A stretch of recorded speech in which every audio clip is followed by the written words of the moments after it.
Okay, why we go back to our number theory and we see the connection. The connection is not very far from the definition. So let's see slightly, let's go a bit slowly. What I do is I take my function theta of x, I take its definition and I multiply it to itself. What does it mean? I take the function 1 plus 2 times e to the 2 pi x, etc. And then I take another copy of that, the same function, the same formula. It is as if you're saying I multiply x with x. Perfectly legitimate. Uh, and what we would like to do is to expand it. We would like to simplify it, if you wish. Now we have the product of two series, and we would like to have one series. That will already be a simplification. How do we do that? We multiply as we do with regular sums, which contain 2 or 3 or 5 or 100 sums. We cross multiply, as we say, term by term in all possible ways, but exactly once. For example, we take this generic, as we call it, term, and we multiply it with this term of the other sum.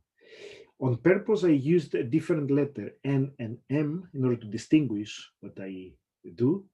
But in reality, this doesn't play a role because N and M are just dummy variables, as we call it sometimes. The key thing, though, the fundamental thing, though, is that the product can be written, of these individual terms, can be written this way: 4 times e to the minus 2 pi.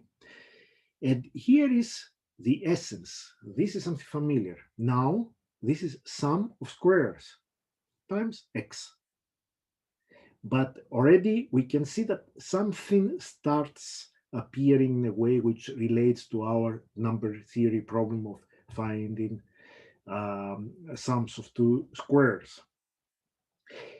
So, but the key idea is that these terms, this term, I want to say here, may or may not appear several times in the sum.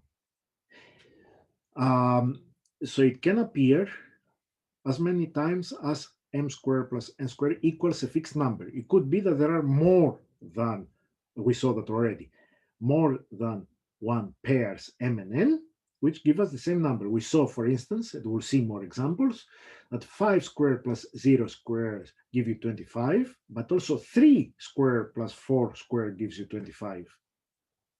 So as you multiply around, cross multiply, you may end up with the same number in the exponent.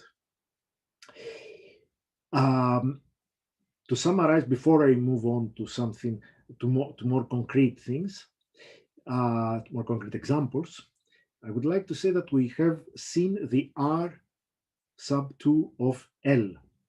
So how many times are we going to encounter m squared plus 2 squared to giving the same number L? It's going to be R squared plus L. In other words, as many times as L is equal to m squared plus n squared. Let's see that in practice. So let's compute a few first terms of our product. So if we take 1 times 1, we get 1. Next one. If we take 2 times e to the minus 2 pi x with 1, we get 2 times e to the minus 2 pi x. But we can also do the same with that. We must multiply 1, this one, with that, 2 times e to the minus 2 pi x. And in both cases, we get e to the minus 2 pi x, and therefore, since it appears 2 times, we get 4 times e to the minus 2 pi x. By multiplying here, can we find other 2 pi x's? minus 2 pi x? No, because already if you try to multiply this with that, you go already to 8. If you multiply 1 with something up here, it's going to be an even bigger number. And the same thing the other way. If you take 1 with that, if you take 2, if you multiply this with that, already you go to minus 4. But there is no way that you can capture minus 2 pi x in the exponent. Let's move on. Already we said that what we could do is to see the next one. What about 4x? When we multiply this with this, we get minus 2 pi x minus 2 pi x, which is minus 4 pi x. And we have 2 times 2. Yes, that's what it is. Is there any other way that we could get e to the minus 4 pi x? No, because if we multiply, for example, this with that, we go already to 8. If we multiply this with that, we already go to minus 16. So there is no way that we can find anywhere an exponent minus 4 pi x by multiplying those two series. Let's see what happens with 6. So minus 2 pi 3x. So there is no way that you can find minus 2 pi 3x, because you have, if you take, for example, this, and then you multiply with that, you get minus 2 pi x. Multiplying this, you get minus 4 pi x already, and then everything else becomes bigger, 4, etc. Sorry. There is no way that you could get the 6 that you would like, minus 2 pi 3x. But we can account for that. We can say it does appear, but as a phantom term, 0 times minus 2 pi 3x. Let's see another example, which so that you don't think that the only numbers that we get are 4 or 0 or 1. Let's go to 5 minus 2 pi 5x. So how is this produced? We take the 1, and then we go down the line. We can't write this in order to make it manageable, the pictures, to the part which is 2 times e to the minus 2 times pi 5x. Then we get immediately our minus 10x. Is there another way we could get that apart from multiplying the other way? The answer is yes, because we could take 2 times e to the minus 2 pi x times 2e to the minus 8 pi x. This also gives you minus 10 pi x. So we have one which is produced by multiplying this with this. And we have also the one which is produced by 1 times, somewhere it does appear in the series, 2e to the minus 10 pi x itself. So we have 2 different ways of producing the number 10, 2 times 5, in other words. And since we have 4 of them, we have 4 of the other, we end up with the number 8. So another one which I would like to discuss is that number 12. So this is really far away from what we have written down here, but there is a way to describe it. The first one is to take 1 from here, from this sum, and multiply it with 2 times e to the minus 50 pi x, which is 2 times 25. We can also do the other way around, but there is another way of doing it as well. We could have gone to 2 times e to the 9 and multiply it with 2 times e to the minus 2 times pi 16. And then we would again end up with 2 times 25. And if we put them all together, if we see how many times they appear, we're going to count 12. So now, why did I put it in colors?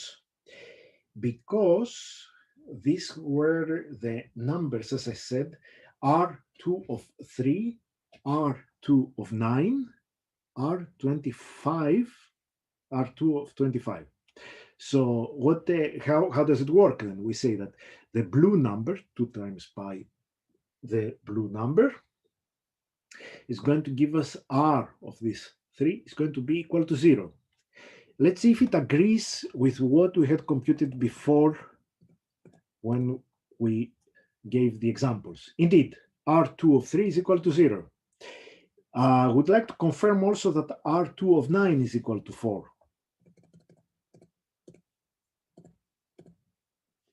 Yes. How do we see that? Because R2 of 9, the blue number, is equal to the red number, which is 4. And finally, it should be that R2 of 25, 25 being the number that we multiply to 2 pi, is going to have coefficient, as we call it, 12, the red number in front. And indeed, that was the number that we had, 12. So now we saw that in computationally, I explained it in a way before, because I said that all these numbers are not random. They are 2 times pi n squared, which is multiplied 2 pi m squared. And when you add the exponents, you get n squared plus m squared, which is exactly the type of thing that we see. And as many times as they repeat themselves, we get the number R2 of L in this case. But we see it also both computationally and theoretically. So it is not a coincidence. Let's summarize what we found, both computationally here at the previous page with an argument. Theta of x squared, for every x, if you compute theta of x squared, you're going to end up with a new series, which is going to have a very nice pattern. E to the minus 2 pi x is going to appear as many times as we have R2 of 1, which happened to be 4. The same goes for the next number. You look at the number that comes after 2 pi, and then you say R2 of that number is going to appear in front of my exponent. R2 of 3 is going to appear in front of e to the minus 2 pi 3x, etc. So for all of the numbers, you will be able to find the formula. So you just, if you want to compute, if you wish, R2 of x, all you have to do is to compute your series, this theta of x, which can definitely be computed, and see what the coefficient of the power e to the minus 2 pi, your number, times x is. And then you can just take the number out. So that's the connection with number theory. So what we have done so far is to express the problem in terms of calculus. We have put functions and series, and we can see that we can have a function which is built up using the number that we would like to compute, to find the formula for. But we haven't gotten some new information yet. The information that we get hinges on a very fundamental property.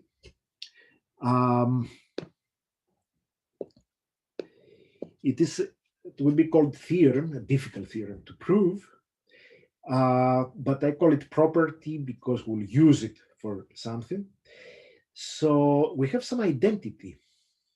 We have an identity for the function theta of x squared, which says that for every, no matter which real number we have x, positive real, if we plug into our function in this complicated way, if we just invert, so we say minus 1 over 4x, actually the minus is a typo. I want to apologize for this. It shouldn't be there. a theta of 1 over 4x, you compute the theta of 1 over 4x, you raise it to the power 2, and then you know that this will be the same thing as theta of x, the original theta of x squared, but multiplied with 2x. Very important formula and very hard to prove. And why does this help us? Because it turns out that the functions that satisfy such strange, complicated identities are very special, and we can also classify them, and they call them modular forms. So in the real definition is, of course, much more complicated, but very roughly for our purpose, modular forms are functions which can be written as a series in a way which reminds us of the theta series, and they satisfy these equations, these identities with themselves for all x larger than 0. And they are called modular forms. And again, like in the case of theta series, the real definition is going to be in 2 dimensions, actually 4 essentially. But they can be visualized sometimes, just to give you a sense of the complexity, as functions which, instead of living on the plane, just on a sheet of paper, they live on donuts, donut-like surfaces. So functions which are, it could be visualized as graphs on such surfaces. This gives an idea of the complexity, but we'll not be using it. But now we have the ingredients plus 1 that we are going to say in order to be able to actually get a formula.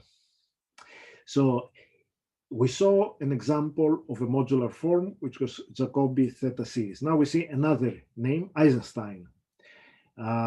Eisenstein series has its own definition, but for our purposes, you can just see it as an object where we only can see as many coefficients as we want. So it has the same pattern. We start with a number which does not involve x, 1 over 4 in this case. Then we continue with e to the minus 2 pi x for every positive x. So it is even simpler than the theta function. Then we continue with e to the minus 4 pi x. So it is minus 2 pi 2x, if you wish to see it in those terms. Then we continue up to e to the minus 10 pi x, and we end up with the coefficient 2, and then go back to 1, etc.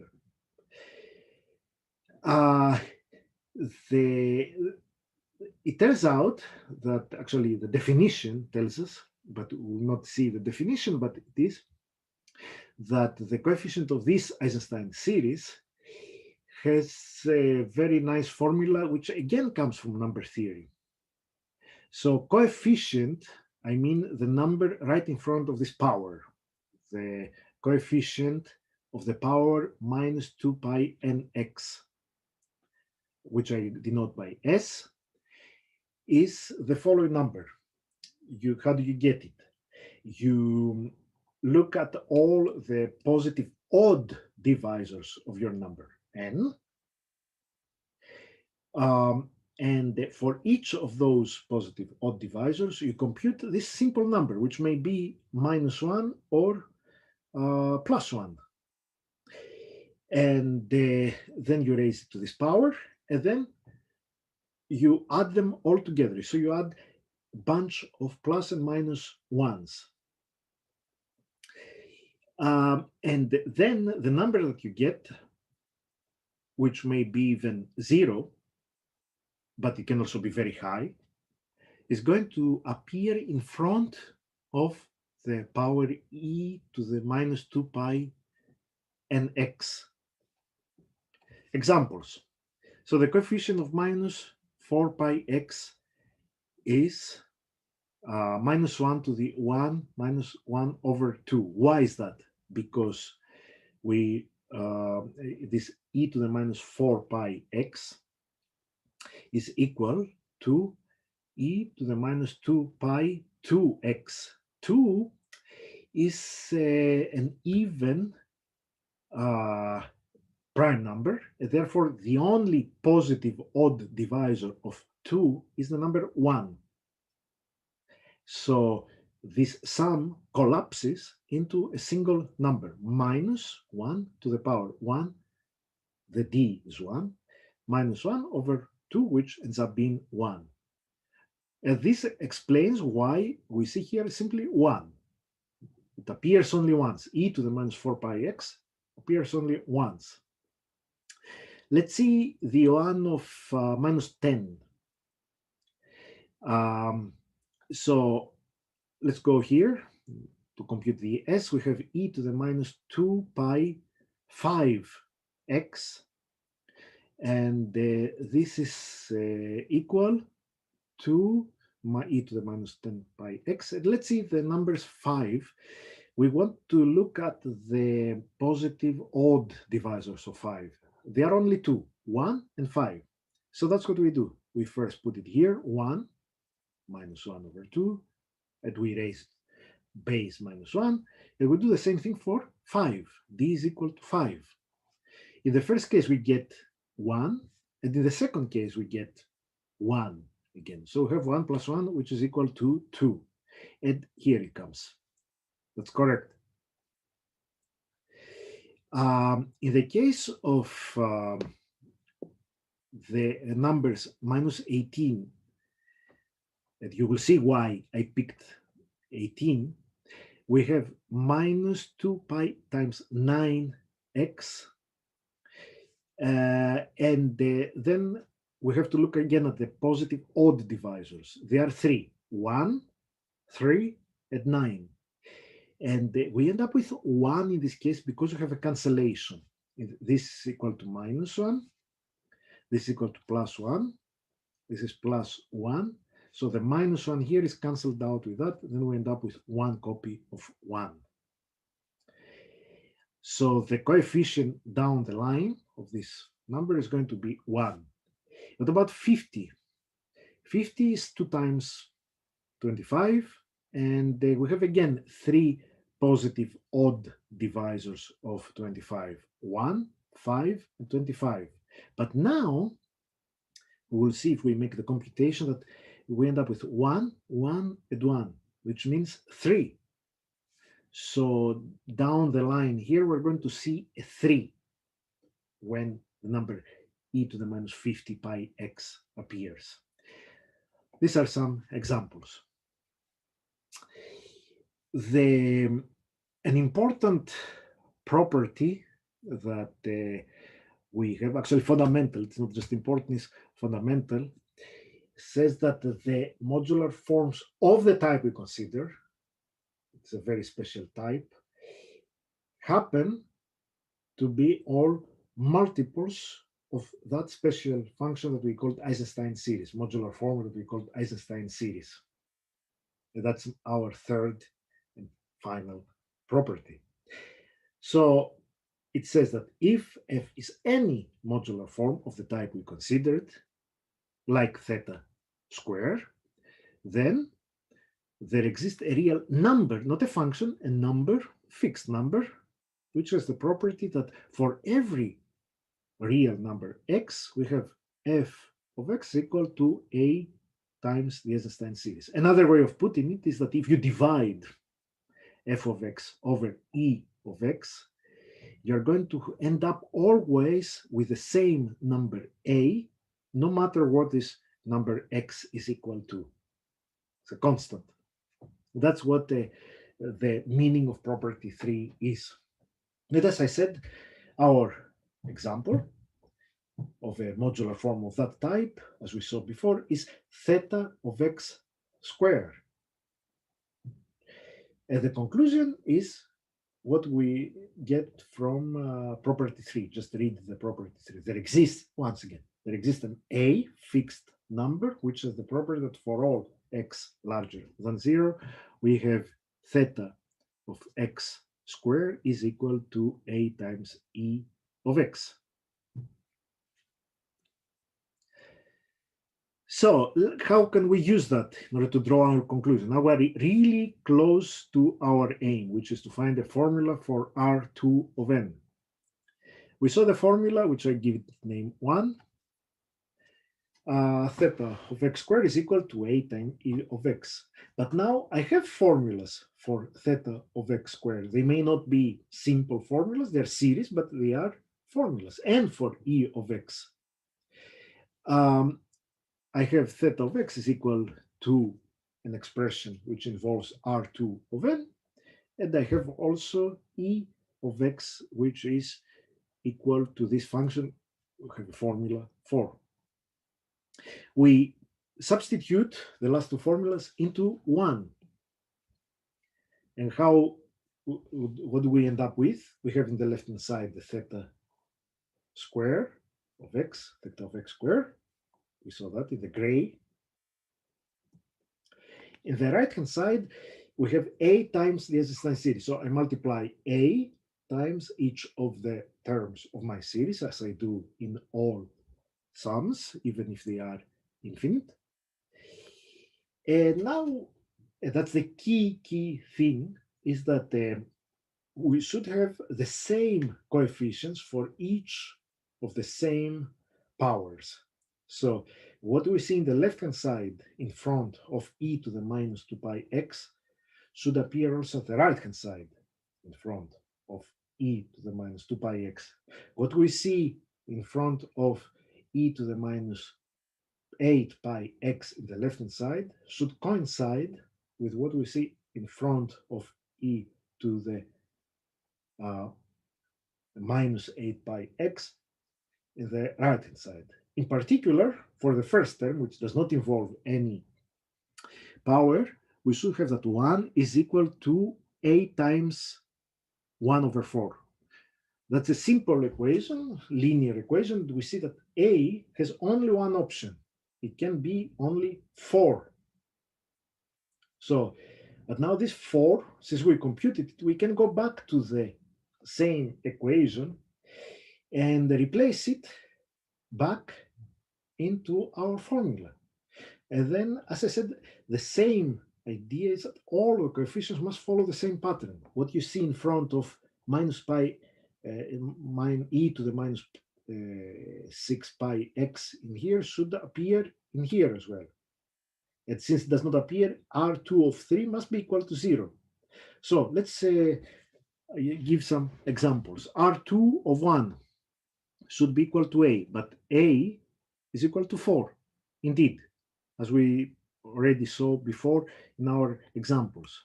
R2 of 2, that's the coefficient of e to the minus 4 pi x. It should be again 4, indeed. As I mentioned before, there is no e to the minus 6 pi x on the right-hand side, which means that it exists, but it has coefficient 0, and therefore we say that R2 of 3 is equal to 0. What about R2 of 4? Again, it's going to be 4, because A is 4, and then we can keep going. R2 of 5 is going to be equal to 2 times A, which is 4, therefore 2 times 4 is equal to 8, as it should. And so we recapture the individual values that we had seen for R2 of 5 by just writing down in an elementary way each of those numbers as sums of squares.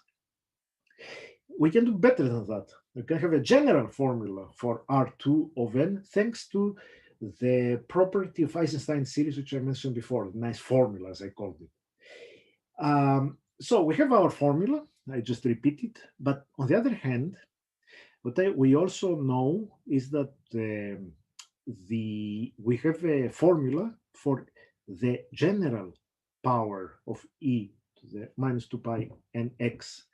Specifically, we know that this is going to be 4 times s times e to the minus 2 pi n x. Why 4? 4 is the a, sorry. 4 is the a, And S is the coefficient of e to the minus 2 pi nx because of the theorem about Eisenstein series. And S, recall what S is, it is the sum of those minus, plus or minus ones where d runs over the odd divisors of n. So now by comparing the two, we can see them in a very clean way. We're going to have the conclusion that R2 of n for any n larger than 0 is 4 times S, where S is the sum of those minus ones and plus ones, which I mentioned before. This does deserve to be a theorem that actually solves exactly the problem that we wanted to solve. We wanted to know the number of ways by which n, a positive number n, can be written down as the sum of two squares. The theorem gives us the answer. It tells us it's going to be for S, where S is something that you can compute by simply writing down the odd divisors of your given number. It can be easily programmed. It is not going to take so much computational capacity to do it, because it's going to be plus or minus ones.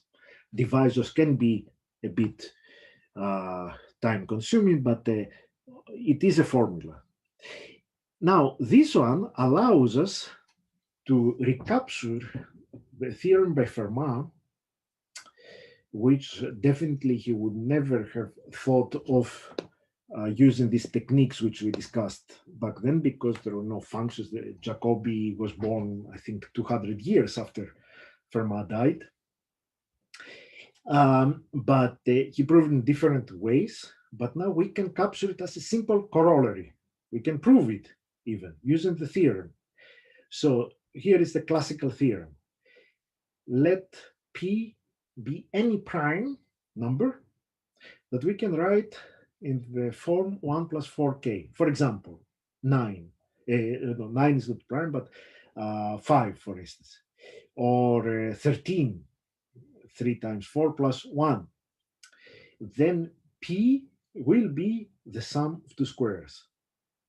So let's see the proof of that, because it's typical of the kind of things that we prove.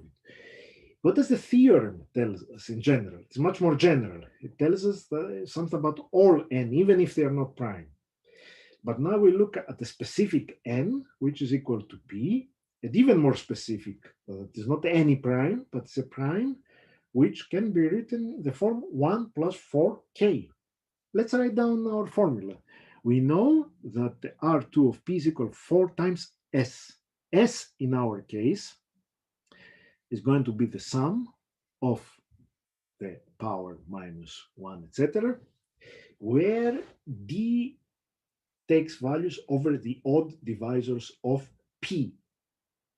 Which are the odd divisors of p, or of any prime? Only two. That's the definition of prime. 1 and p itself. So that's what we're going to do. We're going to write down 4, and then we say minus 1 to the power 1. That's the divisor 1, minus 1 over 2, as the formula tells me, plus minus 1 to the power, the other divisor, p, minus 1 over 2. So let's see what we get. This is 1, because minus 1 to the 0 is 1. And here what we have is p minus 1 over 2. Remember, it is equal, p is equal to 1 plus 4k, is equal to 2 times k, an even number. And we all know that if you raise any negative number into an even integer, you end up with a positive number in real numbers. And in particular, in this case, it's going to be plus 1. So we end up with 4 times 1 plus 1. So 8. So here we get in order to prove the corollary, we need only something much more small piece of information than what we actually get. We get the conclusion simply that it is positive. So the fact that it is positive is all we need in order to assert Fermat's theorem. So what it tells you is that R2 of P is not 0. In other words, there are more than 0 ways to write P as the sum of two squares. But we get more.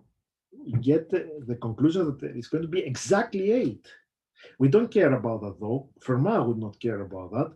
He only cared about the fact that it is possible to write P of this form as the sum of two squares. So we got much, much more. And the way that we achieved it was by means of what I call calculus. Here is an example of how we can use calculus for number theory. Thank you very much.